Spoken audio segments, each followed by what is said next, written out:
विक्रम सिमरन को railway station छोड़कर आता है। अब आकांक्षा को विक्रम के करीब जाने का मौका मिल जाता है। तभी एक दिन आकांक्षा और राहुल सोए रहते हैं। राहुल काफी गहरी नींद में था। तभी आकांक्षा चुपचाप उठकर अपने जेठ विक्रम के कमरे में चली जाती है। विक्रम अपने कमरे में नहीं रहता, वह बाथरूम में नहाते रहता है। आकांक्षा विक्रम के बाथरूम में चली जाती है टॉवेल में और विक्रम के टब में नहाने उतर जाती है। आकांक्षा, तुम पागल हो गई हो क्या?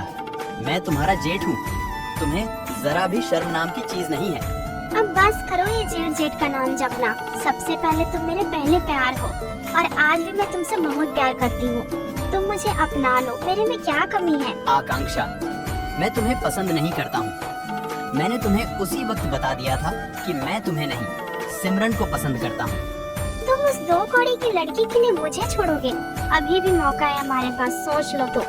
और वह टब से निकलकर अपने कमरे में चली जाती है। सिमरन को गए हुए काफी महीना हो गया था। अब विक्रम की जिंदगी काम से घर और घर से काम ही था। वो अपनी जिंदगी से बहुत ही बोर हो चुका था। अब राहुल और आकांक्षा में प्यार जैसी मिठास घुल रही थी। अब आकांक्षा में विक्रम को भूलकर राहुल के साथ आगे बढ़ने का सोच रही थी। लेकिन एक दिन ऐसा हुआ कि आकांक्षा कुछ न कर सकी।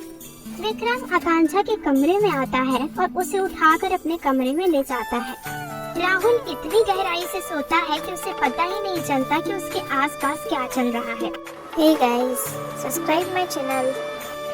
विक्रम आकांक्षा को अपने बिस्तर में लेटा देता है और खुद भी उसके बगल में सो जाता है। थोड़ी ही देर में आकांक्षा का नींद टूटता है तो वह देखती है कि उसके बगल में राहुल नहीं विक्रम है। वह उठ जाती है। विक्रम, मैं यहाँ कैसे आई? तुम्हें यहाँ मैंने लाया है। तुम मुझे पसंद करती हो ना, तो सोचा कि तुम्हारी इच्छा भी पूरी कर दूं। शायद तुम ये भूल कर रहे हो कि मैं तुम्हें नहीं अब राहुल को पसंद करती हूँ। जब मैंने तुम्हें पसंद किया था तब तुमने मुझे छोड़ दिया। अब मैं राहुल के साथ हूँ और बहुत खुश हूँ। आज के बाद ऐसी घटिया हरकत करने की कोशिश मत करना मेरे साथ, समझे तुम? और वह अपने कमरे में चली जाती है। सुबह हो जाती है। वो बोलते हैं ना कि पहले प्यार को भूलना मुश्किल होता है। कुछ ऐसा ही हाल आकांक्षा का भी था।